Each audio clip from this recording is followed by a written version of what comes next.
नमस्कार दोस्तों, कैसे हैं आप सब। उम्मीद है आप सब ठीक होंगे, सही सलामत होंगे। पिछले कई दिनों से इलेक्शन कमीशन का ड्रामा आप लोग देख ही रहे होंगे। मेरे ख्याल से भारत देश के आखिरी नागरिक तक, जो बिल्कुल रिमोट एरिया में भी होगा, उस तक ये मुद्दा पहुंच चुका है। कई लोग हैं ना, बड़े डिफेंस में आए हुए हैं कि भाई राहुल गांधी और इलेक्शन कमीशन को लेके कि राहुल गांधी को एफिडेविट देना चाहिए या इलेक्शन कमीशन कानूनी तौर पर काम कर रहा है, अच्छे तरीके से काम कर रहा है। देखो, पहली बात तो मुझे ना तो राहुल गांधी से कोई सरोकार है, ना इलेक्शन कमीशन से। इलेक्शन कमीशन से है क्योंकि वो हमारे देश की एक स्वतंत्र संस्था है जिसके ऊपर इस देश में पारदर्शिता से और सही सलामत तरीके से चुनाव कराने का जिम्मेदारी है, और वो चलती है हमारे टैक्स के दिए गए पैसे से। तो इसलिए इलेक्शन कमीशन से मुझे ज्यादा सरोकार है बजाय राहुल गांधी से।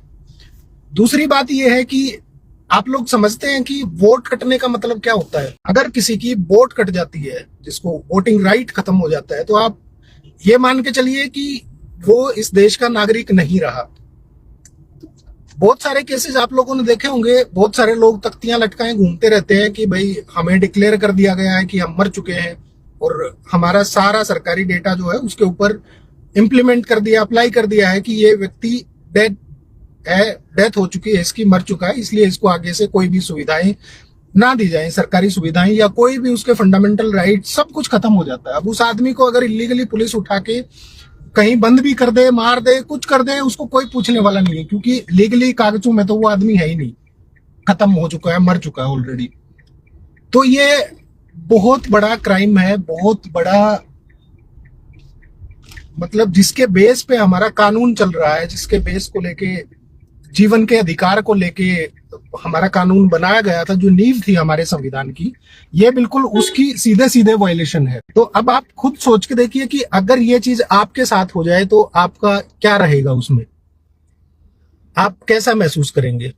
आपको कोई भी पकड़ के थप्पड़ मार देगा, आप जाओगे थाने में, हाँ भाई दिखाओ क्या है, क्या आइडेंटिटी है आपकी। आइडेंटिटी तो आपकी मर चुके हो। तो मुद्दा खाली ये नहीं है कि इलेक्शन कमीशन ने फर्जी वोटर इनरोल हो गए या कुछ ऐसा सिस्टम हो गया। मुद्दा यह है कि जो वोटर डेथ डिक्लेयर कर दिए ना, उनका क्या होगा, उनको कौन क्या बनेगा, मतलब उनका, वो देश के नागरिक तो हैं, लेकिन एक संस्था की लापरवाही की वजह से अगर कोई नागरिक देश के वोटर डेटा से डिलीट हो जाता है, कट जाता है, तो ये बहुत बड़ी चूक होती है। दूसरी बात यह है कि बात आती है एफिडेविट को लेके, और नागरिकता वाली बात ये मैं नहीं कर रहा, ये इलेक्शन कमीशन भी क्लियर कर चुका है कि देश का नागरिक जो है वही वोट देगा, और जिसका वोट काट दिया इसका मतलब वो देश का नागरिक नहीं है, या तो वो मर चुका है या वो देश का नागरिक नहीं है।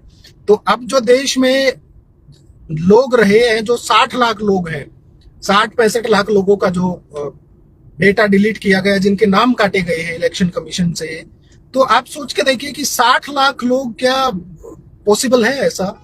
और अगर ऐसा पॉसिबल है तो आज तक सरकारें कैसे कर रही थी, कैसे ये डेटा एकदम से 60 लाख लोग तो मर नहीं गए होंगे, एकदम से 60 लाख लोग बॉर्डर पार करके इलीगली इंडिया के अंदर घुस भी नहीं गए होंगे।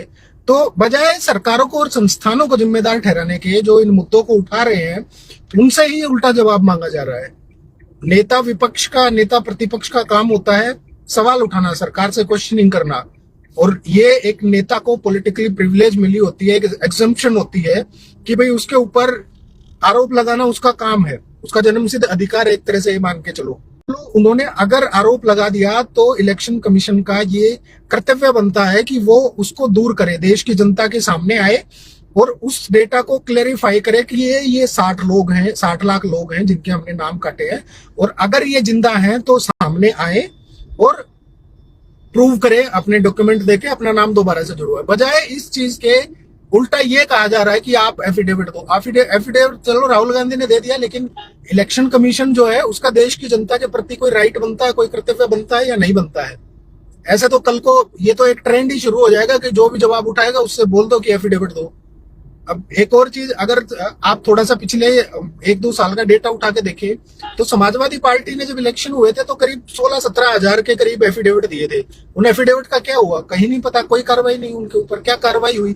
अगर कोई कार्रवाई हो तो इलेक्शन कमीशन को सामने लाना चाहिए, वो भी ऐसे ही गया। तो कुल मिला के ये है कि जो स्वतंत्र संस्थाएं हैं ना हमारे देश की, सीबीआई हो गई ये हो गया, इलेक्शन कमीशन हो गया, और अब तो क्या है कि सुप्रीम कोर्ट के जो चीफ जस्टिस ऑफ इंडिया है ना, वहां तक इन्फ्लुएंस पहुंच चुकी है। वो इन्फ्लुएंस कैसे पहुंच चुकी है? वो इन्फ्लुएंस ऐसे पहुंच चुकी है कि जो चीफ जस्टिस ऑफ इंडिया के सिलेक्शन का जो मेथड था, जो प्रोसीजर था, वो इस सरकार ने चेंज कर दिया। अब पहले उसके अंदर एक नेता प्रतिपक्ष होता था और एक देश का प्रधानमंत्री होता था, और एक जो है चीफ जस्टिस एग्जिस्टिंग जो था वो होता था। अब क्या कर दिया, उसके अंदर दो जो रूलिंग पार्टी होगी उसके दो नेता कर दिए, और सिलेक्शन होता है जिसकी वोट ज्यादा होंगे 3 लोगों में से। अब जाहिर सी बात है, सरकार इनकी है तो वोट तो ज्यादा ही होंगे, तो चीफ जस्टिस भी उसी को बना दिया जाएगा। अभी पीछे महाराष्ट्र का एक मुद्दा उठा था, वो कोई बीजेपी की कार्यकर्ता थी या पता नहीं कौन थी, कोई पद पर थी, उसको उठा के हाईकोर्ट का जज बना दिया।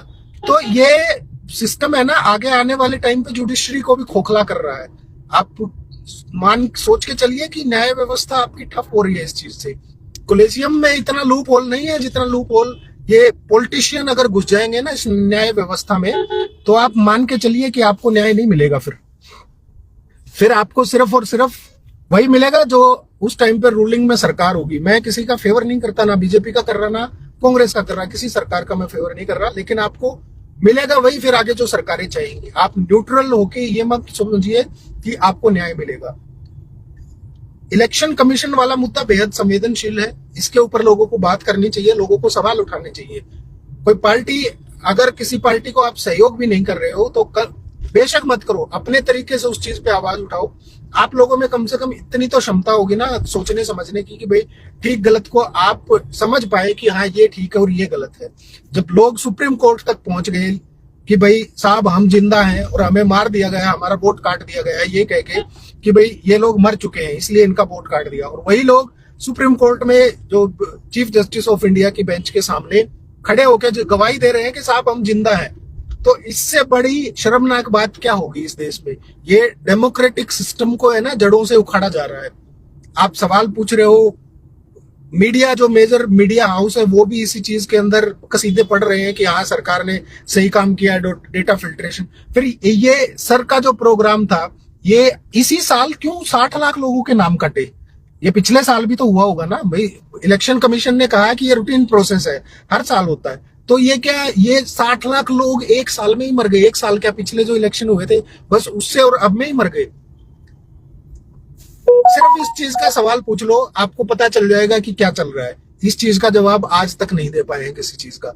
अगर इलेक्शन कमीशन साफ सुथरा होता तो बजाय राजनेताओं की तरह बात करने के 1 मिनट में पूरा डेटा पब्लिश कर देता कि भाई ये डेटा है। और लाजमी है इलेक्शन कमीशन के ऊपर सवाल उठना, क्योंकि बहुत सारी वीडियोस वायरल हो चुकी हैं जिसके अंदर बीएलओ अपने ऑफिस में बैठ के या जो भी उनका केंद्र है वहां पर बैठ के अपने आप ही फॉर्म भर के साइन करके सब कुछ अपने आप ही करे जा रहे हैं, अपने आप ही फॉर्म भर दिया, लोगों को पता नहीं। किसी के एक के घर के अंदर 500 500 400 400 300 300 लोग रजिस्टर्ड है एक कमरे के घर के अंदर। वो ऐसा कैसे पॉसिबल है? कहीं ना कहीं तो गलत है ना। कम से कम चलो ठीक है, वो अगर नहीं दे रहे तो इस देश के प्रति तो कोई जवाबदेही है ना इलेक्शन कमीशन की, इस देश के लोगों के प्रति तो जवाबदेही है ना। कम से कम उसके ऊपर तो लोगों को तो आके क्लियर करना चाहिए ना कि ये चीज है और ये चीजें हो रही है, और ये जो आरोप लगाए जा रहे हैं ये आरोप इस तरीके से निराधार है। बताना चाहिए सामने आके, ऐसे नहीं करना चाहिए कि हाँ भाई ये तो मुद्दा ऐसे हो गया जैसे कोई राजनीतिक पार्टी आके एकदम से मामले को गोलमोल कर देती है। गोलमोल करने वाली ही बात है। इलेक्शन जो चीफ इलेक्शन कमिश्नर है उसने अभी ये की थी आपकी प्रेस कॉन्फ्रेंस, कितनी बेतुकी बात बोली है कि देश की बहन बेटियों को हम ऐसे पब्लिश डेटा करके उनकी प्राइवेसी। अरे प्राइवेसी क्या है भाई? प्राइवेसी कौन सा? आप उनके बेडरूम में उनके घर पे थोड़ी कैमरे लगा के बैठे हैं, पब्लिक प्लेस है वो, और पब्लिक काउंटिंग हो रही है, पब्लिक वोटिंग हो रही है। जब दुनिया भर के लोगों के मुस्लिम महिलाओं के बुर्के उतारे जा रहे थे तब इलेक्शन कमीशन कहाँ चला गया था? तब तो उसको समझ नहीं आई, तब उन्होंने गाइडलाइन जारी नहीं की कि इस तरह से देश की बहन बेटियों को दिक्कत हो रही है, उनकी प्राइवेसी भंग की जा रही है। इतनी भी समझ नहीं है आपको। बस जिम्मेदारी यहीं खत्म हो जाती है, यहीं पर पार्शियलिटी का पता चल जाता है कि देश का जो इलेक्शन वोटिंग सिस्टम है ना कितना करप्ट हो चुका है, उसका अंदाजा आप यहीं से लगा सकते हैं। तो फिलहाल ये है कि भाई देखो, हमारा तो काम है आवाज उठाना, हम आवाज उठाएंगे ऐसे ही। आप लोगों को समझना है समझिए, नहीं समझना मत समझ